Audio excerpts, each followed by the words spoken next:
Portanto, é um privilégio para a MDS ter a oportunidade de organizar este MDS Talks sobre a situação macroeconómica atual e quais os potenciais impactos da situação de pandemia que vivemos com a Cristina Casalinho, a atual Presidente do Conselho de Administração do IGCP e com um vasto currículo na área económica, tendo ocupado anteriormente a posição de economista-chefe do BPI. Portanto, Cristina, mais uma vez, muito obrigado pela sua disponibilidade. Acho que é um prazer para nós contar com a sua participação e de certeza que vai ser uma sessão muito interessante. Passando, portanto, à primeira questão, aquilo que nós gostaríamos de ver consigo e de saber é fazer um pouco o contexto do caminho que Portugal estaria a seguir antes desta pandemia que bateu na nossa economia. 2019 foi um ano muito positivo, com o primeiro excedente orçamental e, portanto, o que é que acha que podem ser os fatores que podem contribuir para facilitar a recuperação futura da economia portuguesa? Antes de mais, bom dia e muito obrigada à MDS pelo simpático convite que me endereçou e que eu tive todo o gosto em aceitar. Realmente, como estava a dizer, a economia portuguesa em 2019 tinha vivido um ano bastante favorável, não só em termos de desempenho das contas públicas, com efeito desde houve a capacidade de geração de um superávit orçamental pela primeira vez desde a Revolução de 1964 e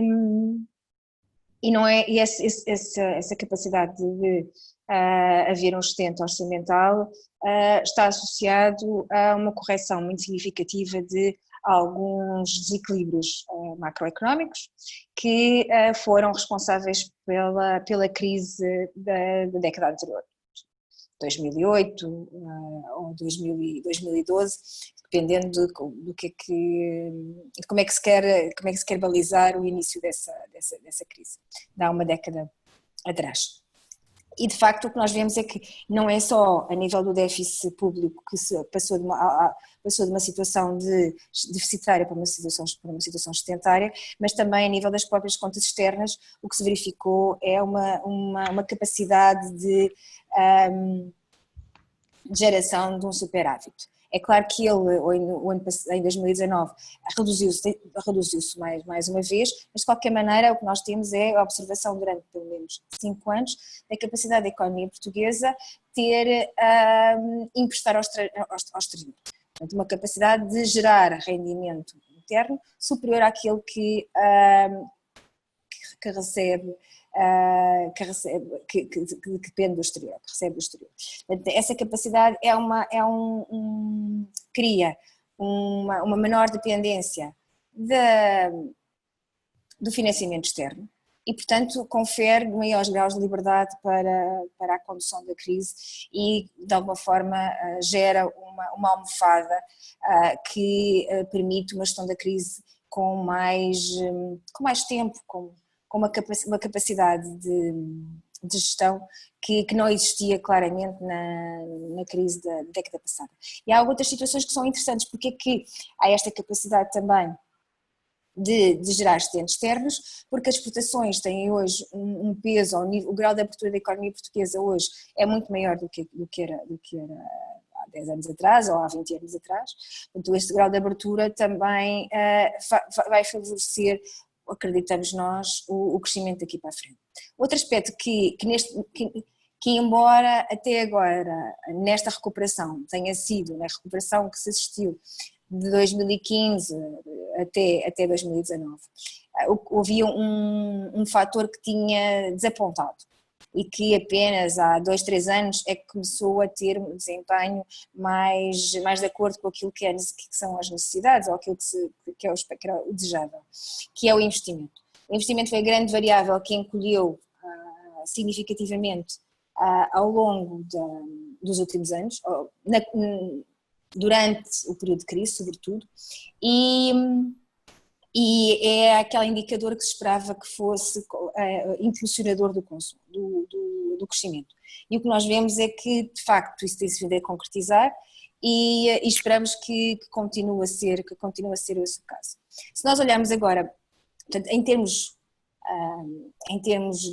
de ponto de partida da situação atual, de crise, como é que nós a comparamos com a crise anterior, há, como digo, estas alterações estruturais muito significativas. E há uma outra alteração estrutural que também entronca ou decorre destas que eu tinha enunciado, que tem a ver com a forte redução do endividamento do setor privado. O que nós verificamos é que o setor privado chega à crise de 2008-2010 altamente endividado e relativamente pouco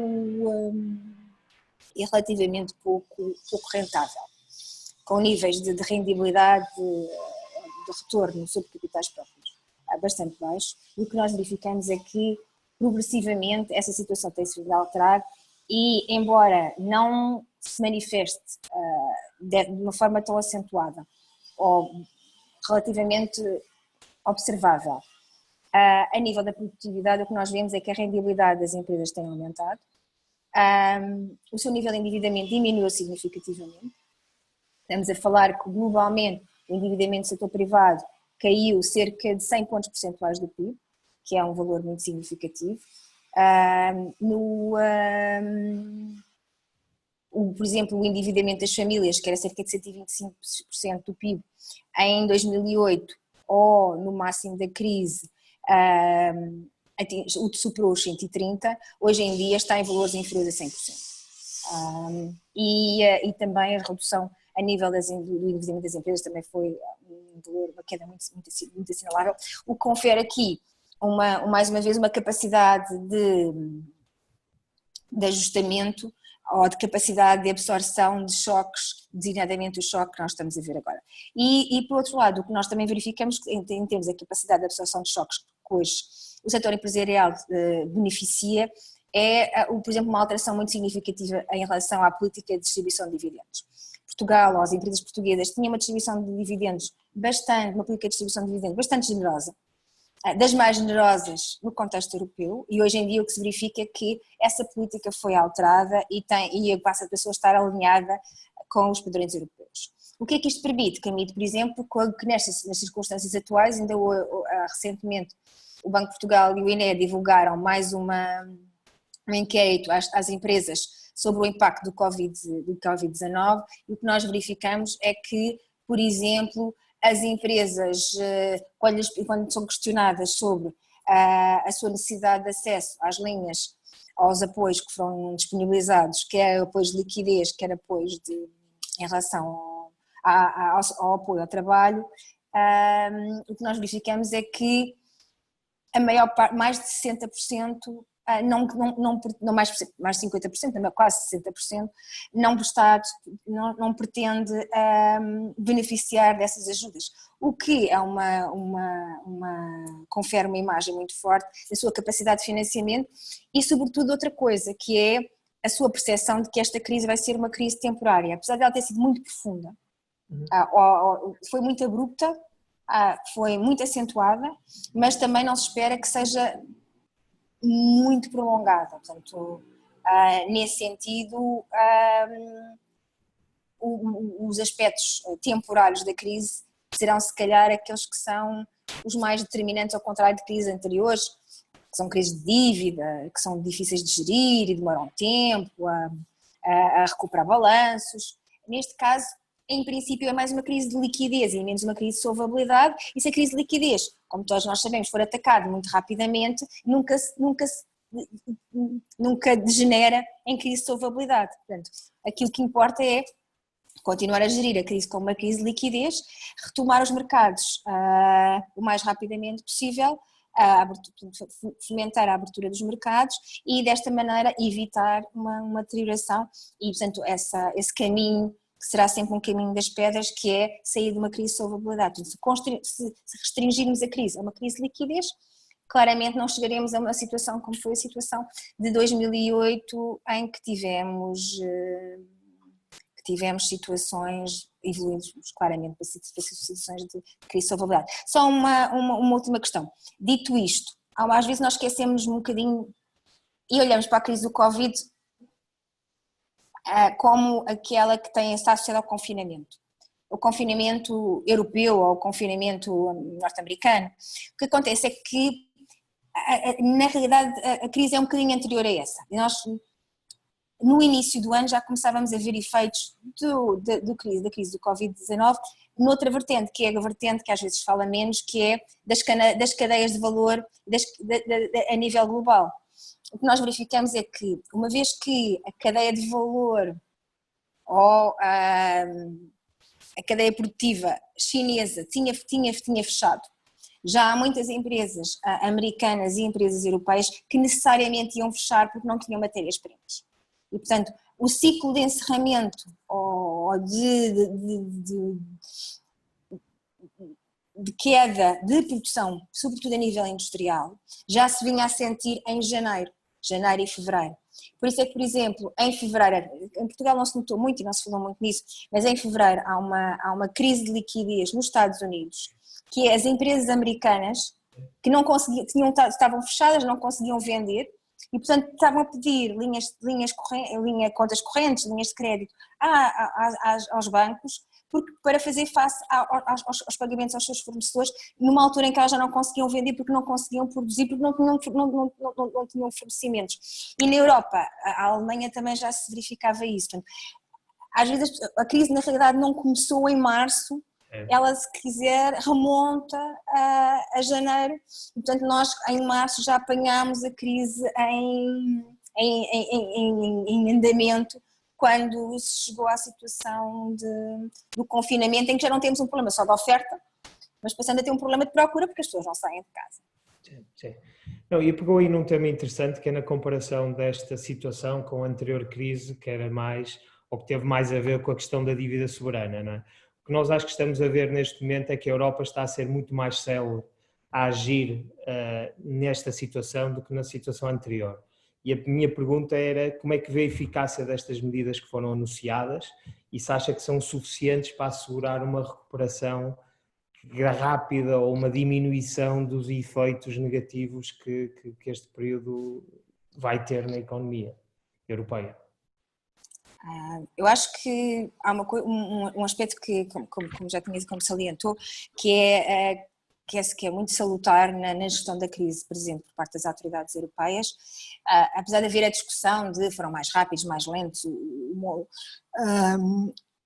o pacote global de apoios é maior ou menor do que o norte-americano, ou em termos relativos que o inglês, ou até que o japonês, mas acho que o que nós devemos saudar é o facto de ter havido muito mais rapidez. A crise europeia, a crise da dívida soberana começou em 2008 e foi-se prolongando até 2012, até aquela fase célebre do senhor Draghi, presidente do BCE na altura, Banco Central Europeu, em que disse: eu farei tudo o que for necessário para que tudo corra bem. Portanto, foram quase 4 anos de gestão de crise.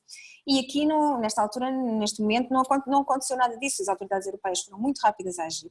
Primeiro o BCE, porque o Banco Central Europeu ganhou de alguma forma essa flexibilidade, essa capacidade de agir da crise anterior, e hoje em dia o que nós vemos é que depois todas as entidades europeias têm sabido seguir. O que também é interessante, por exemplo, é pensar que até há uma certa aceleração de algumas ideias.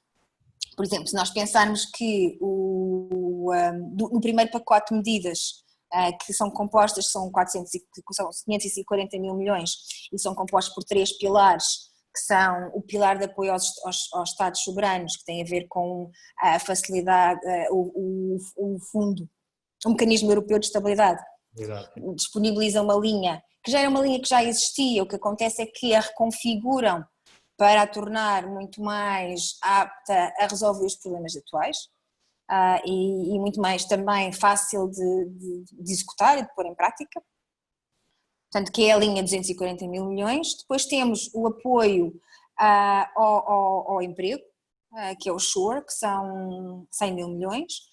e depois temos as linhas de a garantia pan-europeia, que é dada ao BEI, que permite apoio de liquidez, de suporte de liquidez às empresas. Estamos a falar em, portanto, a primeira fase, o BCE, e não podemos esquecer que o BCE são 120 mil milhões do programa, da ampliação do programa que já existia, mais 750 mil milhões do novo programa, em que se quebram algumas regras que limitavam, que circunscreviam um bocadinho o âmbito da capacidade de ação do BCE, que são eliminadas.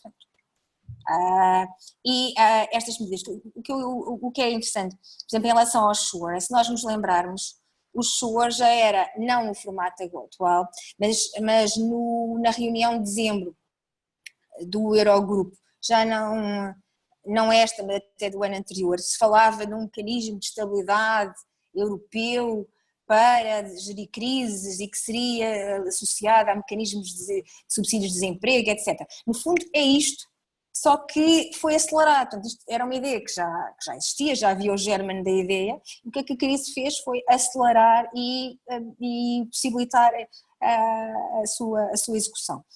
Depois há claramente a terceira fase, que é associada ao próprio orçamento europeu, um aumento do orçamento europeu, a sua reconfiguração, no sentido de aumentar os seus recursos próprios, e também, que é outra novidade que é importante, é pôr a Comissão Europeia a financiar-se para, passando esse financiamento diretamente aos Estados, quer através de empréstimos, quer através de subvenções, de acordo com que o pilar principal é o pilar das reformas e do investimento. E, portanto, que são medidas muito orientadas, muito direcionadas, e que de facto manifestam que a Europa soube agir rapidamente e aprendeu com os erros do passado. Acho. Não se atingiu a perfeição, mas a perfeição não é conseguida. E é claro que vamos ter, em relação sobretudo ao terceiro pilar ou à terceira onda de apoios associados ao quadro financeiro plurianual, o que nós vemos é que ainda há muitos elementos por definir, e costuma-se dizer que o diabo está nos detalhes. Vamos ver. Ainda vai ser uma discussão prolongada, porque temos os quatro frugais. Nesse aspecto ainda certamente iremos, o formato que foi agora divulgado pela Comissão não será o modelo definitivo. Vamos acompanhar, mas de qualquer maneira acho que a mensagem é uma mensagem positiva, e a mensagem positiva um dos aspectos fundamentais e que falhou na crise anterior é a questão da confiança nas instituições, confianças no euro, e desta vida até a crise podia ser pior, porque no sentido em que não era só o euro que podia estar em causa, é uma arquitetura maior, que é a arquitetura do próprio mercado único. E as instituições europeias tiveram a noção de que não era só o euro que estava em causa, era um projeto mais alargado, que é o projeto do mercado único, que é o principal projeto europeu, que é o projeto europeu.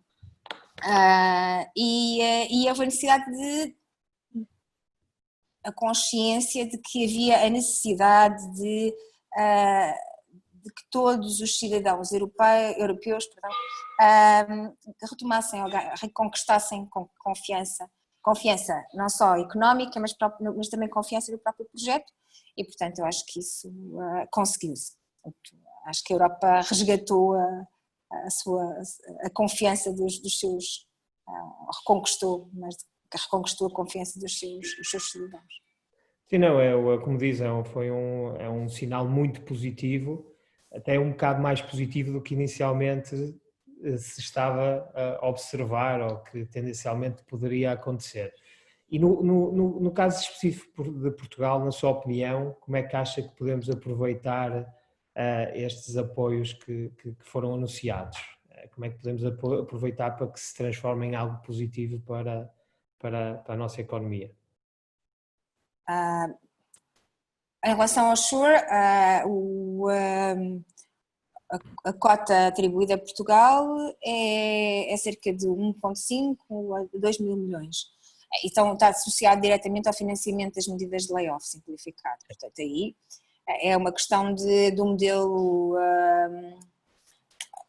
da implementação da facilidade estar concluída. A facilidade tem dois patamares ou duas fases, que é a fase das garantias dos Estados. Só depois das fases das garantias dos Estados estar assegurada é que depois haverá um contrato, celebra-se um contrato bilateral entre a Comissão e cada um dos Estados requerentes ou dos Estados beneficiários. Nesse aspecto acho que assim, o próprio desenho do instrumento financeiro foi de alguma forma feito tendo em consideração os apoios que os Estados disponibilizaram para situações de manutenção, apoios ao trabalho de curto prazo, manutenção dos postos de trabalho, pelo menos no curto prazo. Daí não parece que seja. Em relação ao Next Generation EU, que é o Fundo de Recuperação, o Fundo de Recuperação e de Resistência ou de Resiliência é a principal componente, que são cerca de 540 mil milhões, aí vamos ver como é que é a configuração, mas acho que Portugal poderá beneficiar quer de medidas, quer dos fundos que estarão disponíveis a nível da coesão, a nível do investimento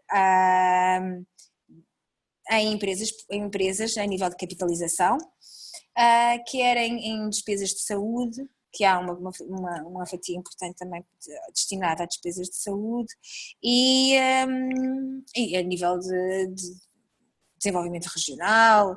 Acho que Portugal poderá, a nível de todas as reformas e investimentos, acho que Portugal poderá.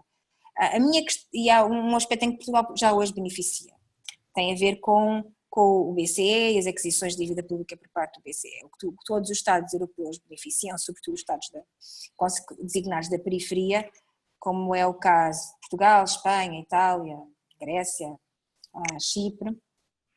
O que se verifica é que com as compras de ativos por parte do BCE, isso permite que os custos de financiamento fiquem muito reduzidos e, portanto, não haja situações de fragmentação a nível do mercado financeiro, como aconteceu em 2008 e até 2010-11, em que os custos de financiamento dos Estados eram completamente dispares. E isso é um peso muito significativo para a economia. Portanto, a nível, é um custo de contexto, é um ónus sobre a competitividade muito significativo, que às vezes nós desprezamos, só olhamos para os fundos que vêm e como é que vão ser disponibilizados e depois esquecemos que um dos principais custos e um dos principais mecanismos de transmissão a nível da cadeia produtiva é a redução dos custos de financiamento e termos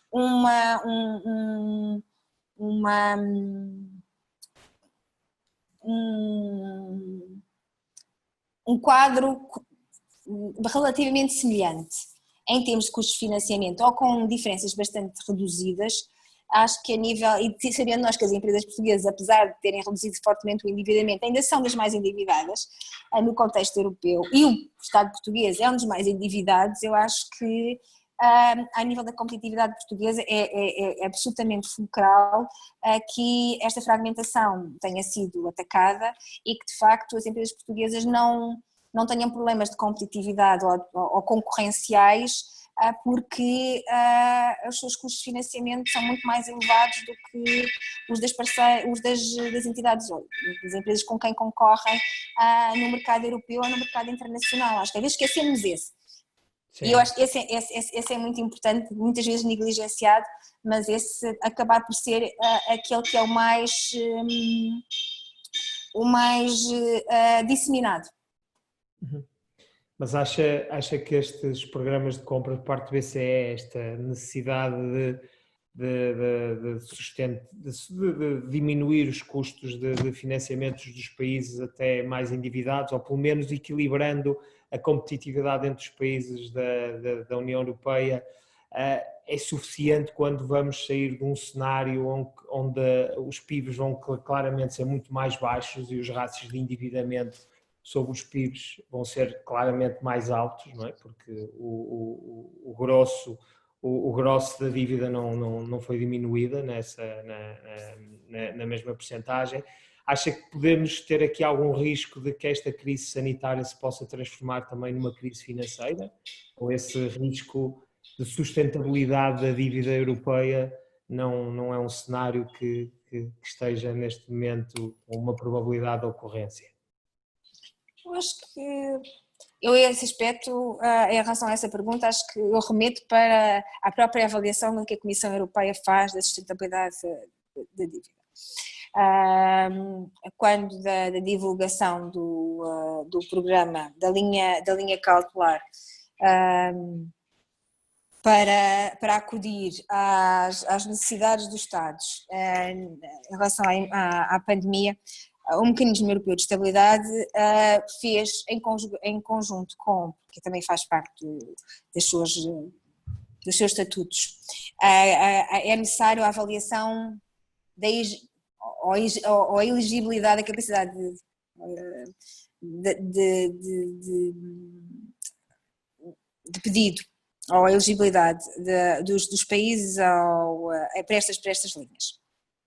Para esta linha especificamente, não para esta, para todas, mas no decurso dessa exigência o mecanismo fez uma avaliação em conjugação com a Comissão Europeia e com o BCE, fez uma avaliação da sustentabilidade da dívida, e não só da dívida pública, da dívida externa, da solvabilidade do sistema financeiro ou da estabilidade financeira dos seus bancos, e o que acontece é que todos os países foram considerados como elegíveis e, portanto, como estando garantida a sustentabilidade da dívida, quer nas suas várias vertentes, quer a dívida pública, quer externa, quer a nível do sistema financeiro. Portanto, se a própria Comissão se sente confortável, acho que não acho que seja uma questão.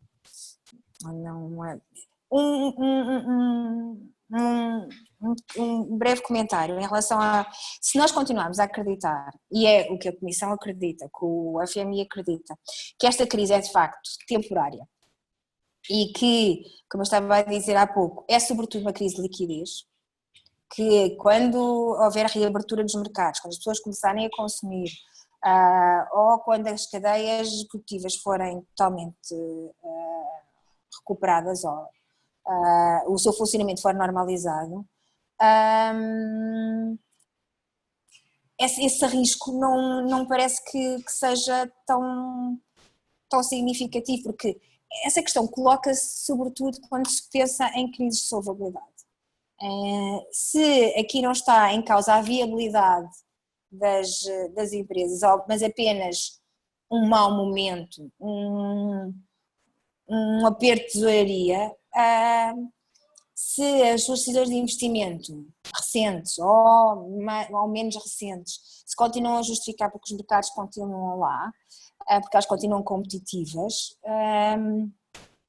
e há setores que correram bem. Por exemplo, se nós olharmos, há setores que estamos olhando por exemplo, para o Banco de Portugal e para as estatísticas do INE e do Banco de Portugal, que foram agora publicadas, têm vindo a ser publicadas regularmente, sobre a questão do impacto do Covid.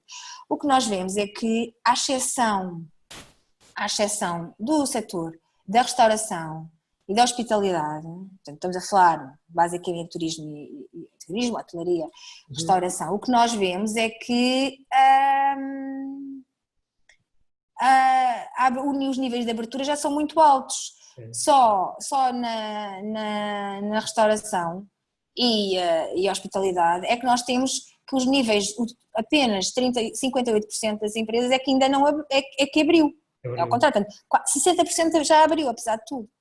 Podem não ter aberto, podem estar, por exemplo, em alguns restaurantes, estão no takeaway, no delivery, e não estão ainda, ou não abriram as portas totalmente, ou a capacidade não foi totalmente ocupada, em princípio, isso esta semana já terá sido, mas que ainda têm constrangimentos. Mas o resto, todas elas estão com um nível de abertura de mais de 90%. E se nós pensarmos, por exemplo, no setor da construção, que foi fortemente penalizado na crise anterior e, como toda a gente sabe, é um setor em Portugal ainda com bastante representativo e, sobretudo, a nível da economia, não só portuguesa, mas a nível das economias, o setor da construção é um setor com grande tração e muito multiplicador, com uma capacidade de multiplicação bastante elevada.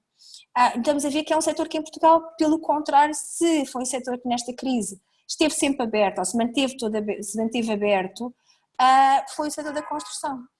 E o mesmo, por exemplo, nos setores de alimentação, agricultura. Tivemos, por exemplo, a agricultura hoje em dia a ter, não digo uma segunda vida, mas ter aqui um sopro de energia que esta crise lhe permitiu. E certamente o que nós vemos, mesmo o turismo, o que vemos pode haver aqui algum risco de recentramento, põe em causa a abertura de Portugal aquele esforço de internacionalização que foi feito. Mas eu acredito que seja só pontual. As pessoas que gostam de viajar vão voltar a viajar assim que puderem. Acho que... E, portanto, acredita num cenário de recuperação em V, não é? Portanto, numa descida rápida, seguida de uma subida também acentuada. Esse é um bocado o cenário. Aí a questão do V pode ser um V, mas se nós pensarmos, por exemplo, olhando, por exemplo, para as projeções da Comissão Europeia, que diz que este ano a contração será de 7% e para o ano é uma recuperação de 6%. O que acontece é que uma queda de 7% é mais profunda do que uma recuperação de 6% sobre o que já encolheu no 7%, não é? Portanto, no cômputo geral, um crescimento de uma queda de 7% e uma recuperação de 6%, mesmo que fosse uma queda de 7 primeiro e uma recuperação de 6 a seguir, de 7 a seguir, o que acontece é que o encolhimento ainda estaríamos em perda. Portanto, sim, acredito que o efeito é temporário, mas no final de 2021 provavelmente estaremos ainda abaixo do início de 2019. E esse é um bocado também o cenário macroeconómico que neste momento assume para Portugal, não é? Portanto, acho que a Comissão... um bocado a economia europeia e a economia mundial. Eu acho que, sobretudo agora, neste momento, é muito ingrato fazer projeções.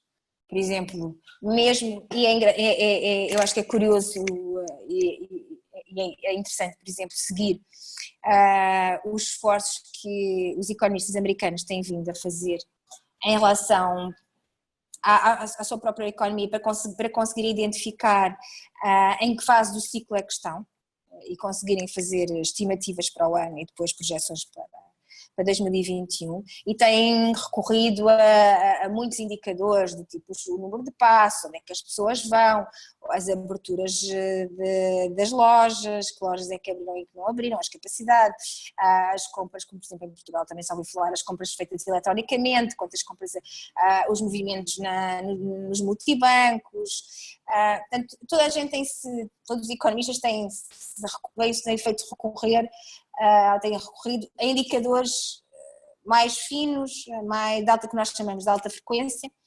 para tentar estimar depois as grandes variáveis. E por exemplo, o que se vê em relação aos Estados Unidos é que, e mesmo por exemplo na Europa, dos países que estão mais avançados no desconfinamento, por exemplo, a mobilidade, a primeira coisa que as pessoas começaram a medir foi a mobilidade. Por exemplo, na Alemanha, o nível de mobilidade, os indicadores que existem, já estão da total recuperação, as pessoas já estão aos níveis de fevereiro.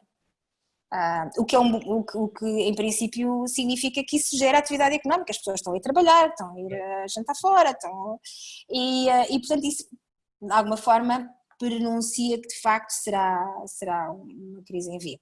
Por exemplo, um aspecto que preocupa muito sempre as entidades é o número de falências. Nos Estados Unidos, como o processo é mais rápido, o número de falências de empresas. O que se verifica é que, comparando a crise atual com a crise, por exemplo, 2008, no caso dos Estados Unidos, 2008 foi o pico da crise, o que eles veem é que o número de falências estará ainda ligeiramente abaixo de 2008. Portanto, a ideia que eles têm é... Não será, havia aquela ideia de que isto seria muito pior que a grande recessão. Agora a sensação que existe é que já não será a maior parte dos dados já aponta para, no pior cenário, já será igual à grande recessão. Já não será aquela grande depressão da década de 30, de 29. Portanto, à medida que vamos conhecendo mais, obtendo mais dados, parece que estamos a afastar progressivamente os cenários mais depressivos ou mais pessimistas e reputo isso como positivo.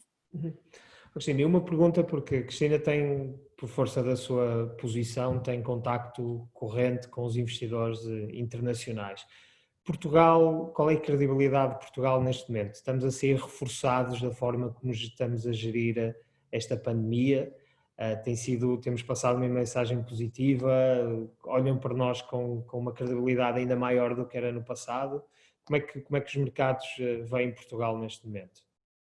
Acho que a credibilidade que Portugal tinha antes da crise não parece ter sido beliscada pela gestão da crise.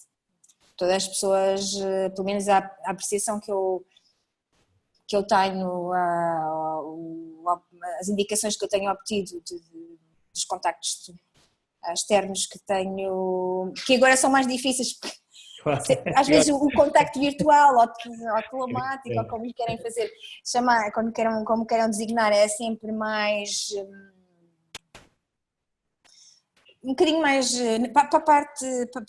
para se conseguir ter informações mais anedóticas e mais de sensibilidade. Às vezes este obstáculo físico é relevante, mas a opinião geral é que as pessoas olham basicamente para o número de mortes em percentagem da população, em percentagem dos infectados.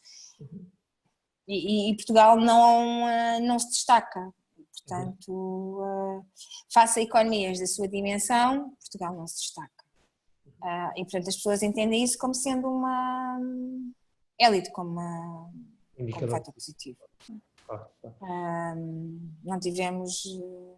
E sobretudo, o que se nota, houve alguma dispersão de esforços ou alguma incerteza noutras latitudes ou noutras geografias que se houve em Portugal não transpareceu.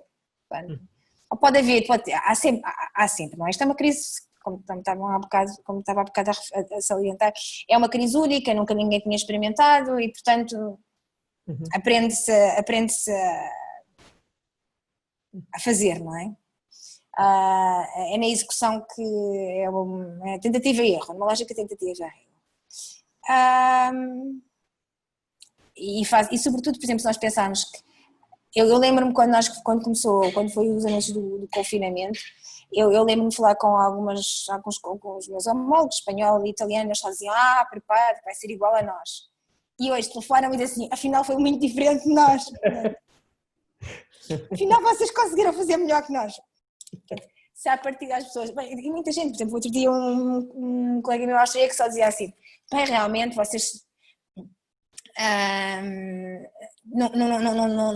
não tiveram os problemas que os italianos e os espanhóis tiveram. E eu acho que isso também, olhando para o custo de financiamento português, e se reparar, houve ali uma fase em que estive muito alinhado com o espanhol, e até o espanhol reduziu-se mais do que o português, ou subiu menos do que o português subiu, por causa no pico da crise normalmente o mercado espanhol é mais líquido, é maior,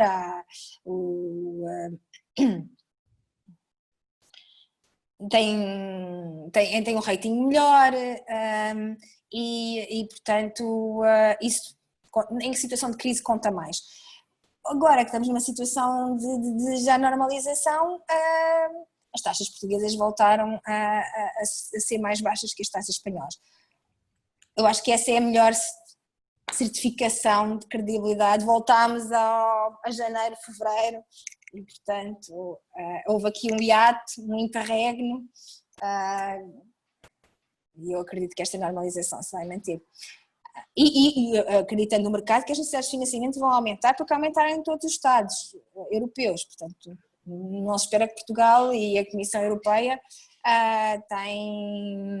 tem previsões de aumentos das necessidades de financiamento portuguesas na ordem dos 10, 12 mil milhões. Portanto, só que, por exemplo, há outros países europeus em que as necessidades de financiamento quadriplicaram. Passaram a fazer sindicatos, ou seja, emissões muito grandes, quase todos os meses, como por exemplo o caso italiano ou o caso espanhol, não todos os meses, mas quase mês sim, mês não. E portanto isso não é o caso português e portanto acho que o mercado também valoriza essa realidade. E depois há uma coisa que as pessoas não gostam, o facto de nós, como consequência da crise, termos mantido uma almofada um excedente de tesouraria bastante confortável, acaba por facilitar depois, numa altura de incerteza, em que a pessoa não sabe se as necessidades financeiras vão aumentar 2, 3, 10, 100, 200 ou 1000, acaba por permitir esperar um bocadinho para ver e conseguir ter uma melhor avaliação da realidade e depois atuar sem conformidade. Acho que isso também foi valorizado pelos investidores. Uma coisa interessante, não é aqui para o vídeo, mas uma coisa interessante é que as taxas gregas estão abaixo das taxas italianas, o que é uma verdade. extraordinária.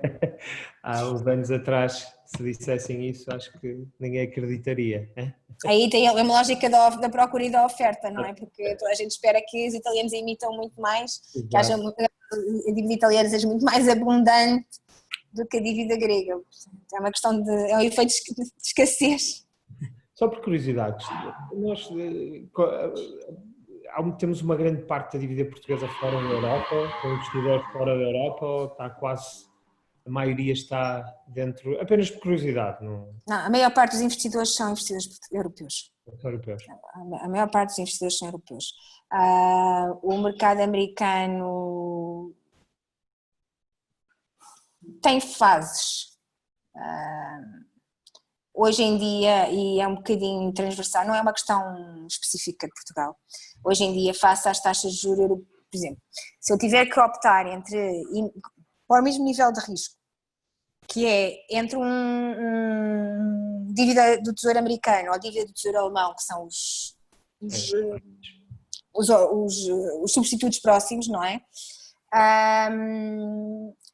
A taxa de juros americana é mais vantajosa, portanto não há, os americanos só sairão por uma questão de diversificação e aí podem preferir diversificar se quiserem assumir mais risco, diversificar para a América, para mercados emergentes, América Latina, Ásia,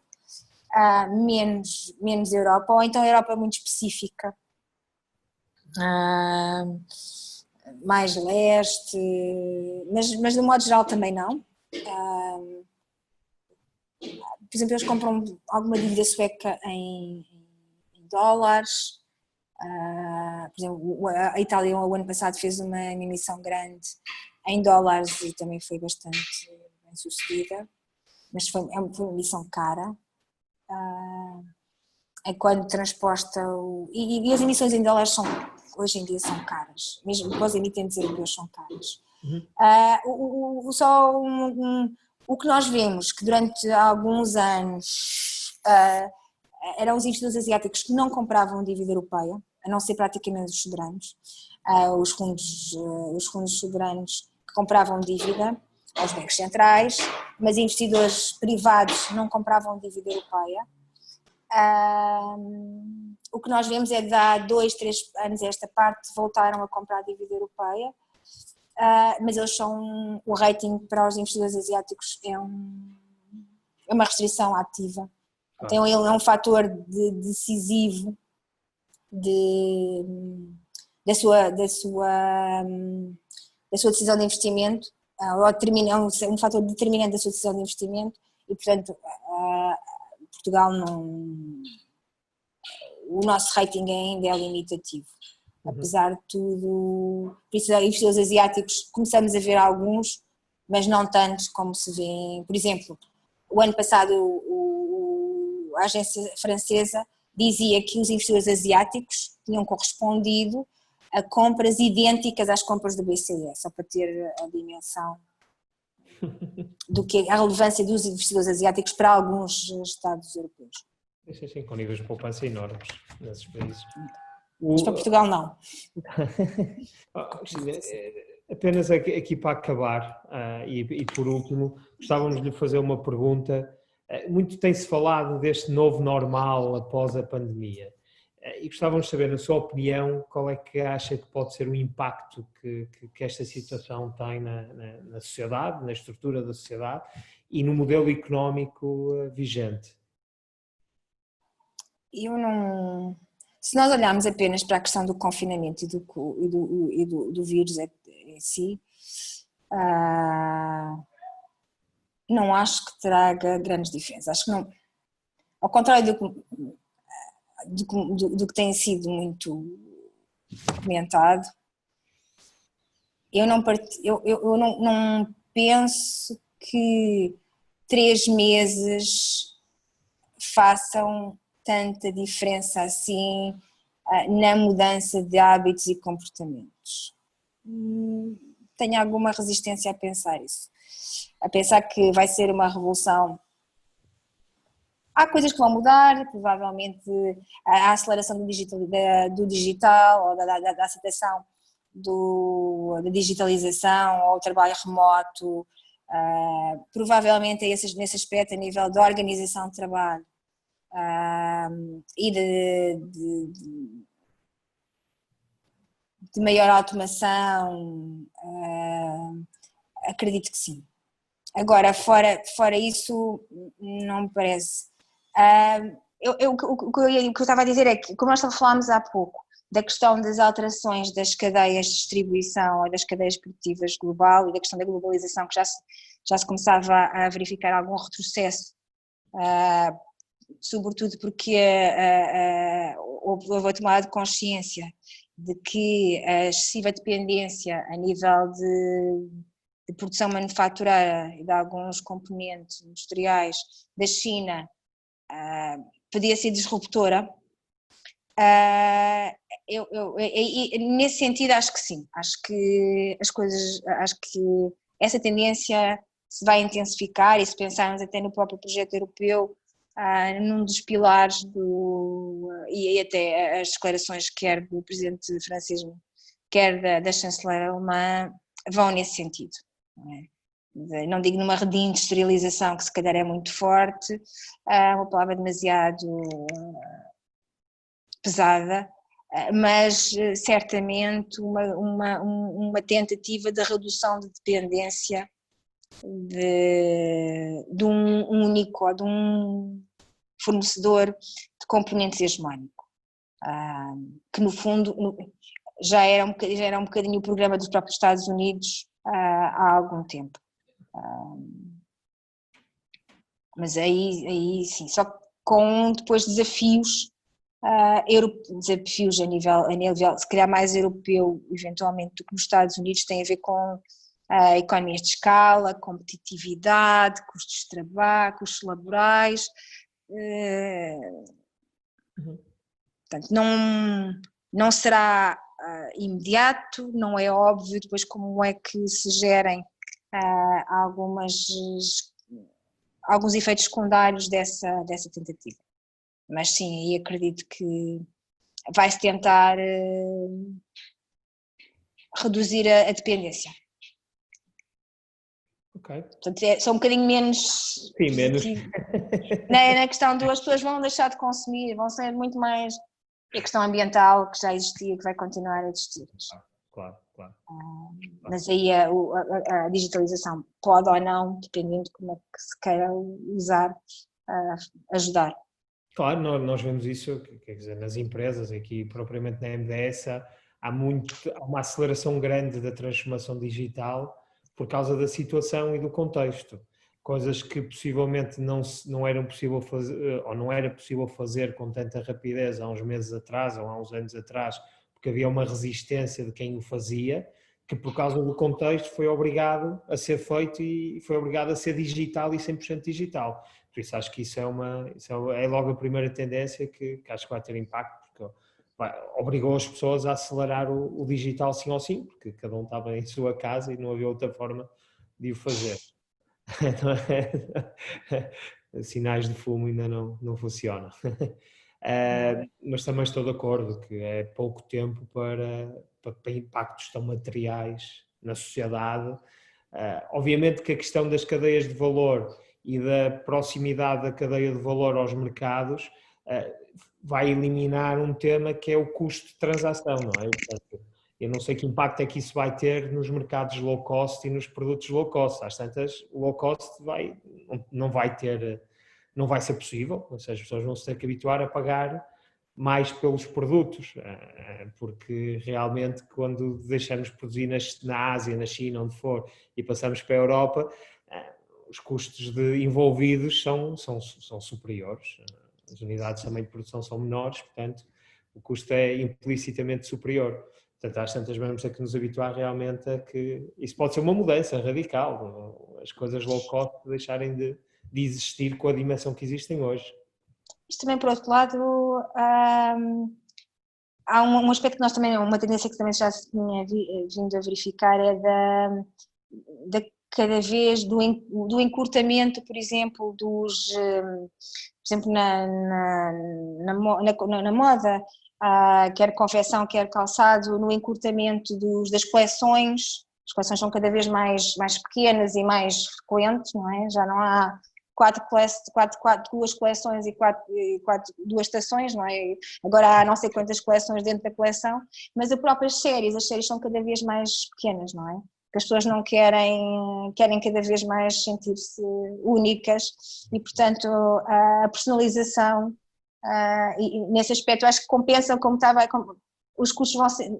Não conseguimos massificar, não conseguimos ter uma produção massificada, mas por outro lado vamos dar resposta à personalização e à individualização do produto, e nesse aspecto as pessoas vão estar dispostas, espera-se, a pagar o acréscimo de custo para ter um produto único ou semi-único.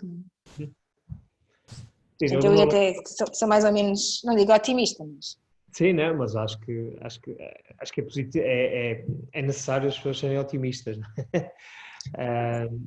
Assim, do meu lado, muito obrigado. Eu acho que cobrimos os pontos que pelo menos eu tinha aqui na lista. Eu não sei se quer adicionar mais alguma coisa, se acha que poderíamos... Só queria dizer uma última, estávamos a falar no encurtamento, na redução das séries.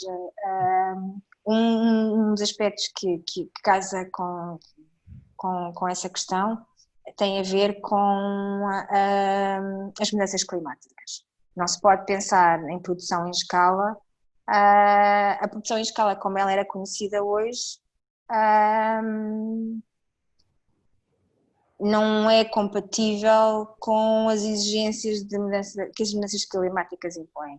E isso eu acho que é um dos aspectos que ficou bastante saliente nesta crise, para se atingirem as metas de redução de emissões, por exemplo, de dióxido de carbono, que eram consideradas desejáveis. Isto significava que era um confinamento e que era um encerramento da capacidade produtiva muitíssimo prolongado, incompatível com a vida como a conhecemos. Portanto, aí eu acho que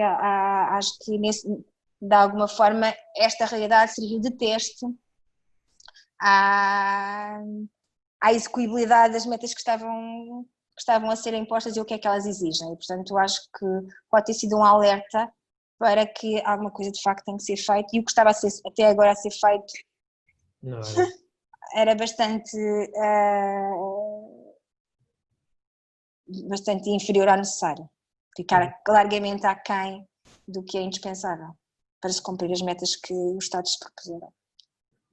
Por acaso, esta semana passada, acho que foi no fim de semana, que o José Manuel é que referiu, eu por acaso li ontem o artigo do Krugman no New York Times.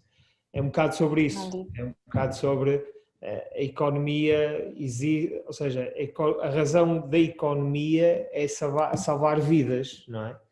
O que impacta o propósito económico, porque nós, para salvar vidas, às tantas temos que ter quebras de PIBs, recessões económicas, porque aquilo que estamos a ver é um bocado isso, é que ao abrir, quer seja através da questão sanitária do Covid, quer seja através das mudanças climáticas e do impacto que isso tem na vida das pessoas, o que estamos a ver é isso, é que só se consegue com um custo económico.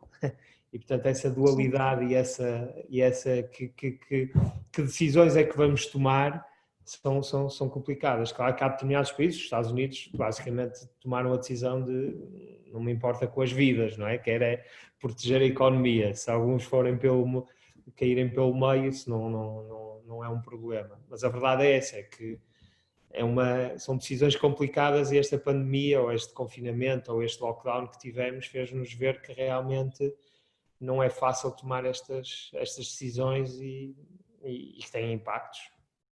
Sim.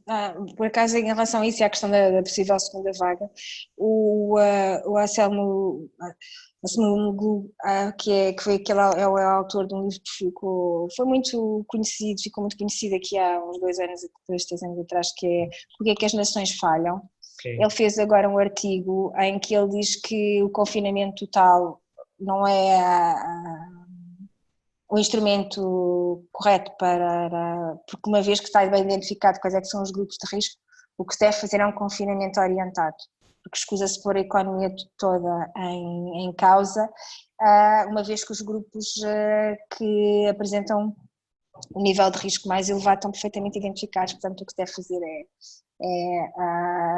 um confinamento apenas objetivo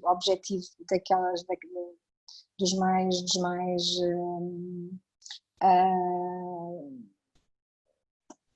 sim. Dos grupos de risco. suscetíveis, sim. Sim. Cristina, do meu lado, muito obrigado. Obrigada obrigadíssima. Foi muito, acho que, desculpe lá a minha falta de jeito para moderar em alguns pontos. Não, pelo contrário, foi ótimo. É bom quando é assim vira uma conversa. Eu aliás, aproveitei e fui tomando bastantes notas aqui do que falamos, que são interessantes. Obrigada. Obrigado. Espero que tenha sido útil e que as pessoas que venham a visualizar que também encontrem volta.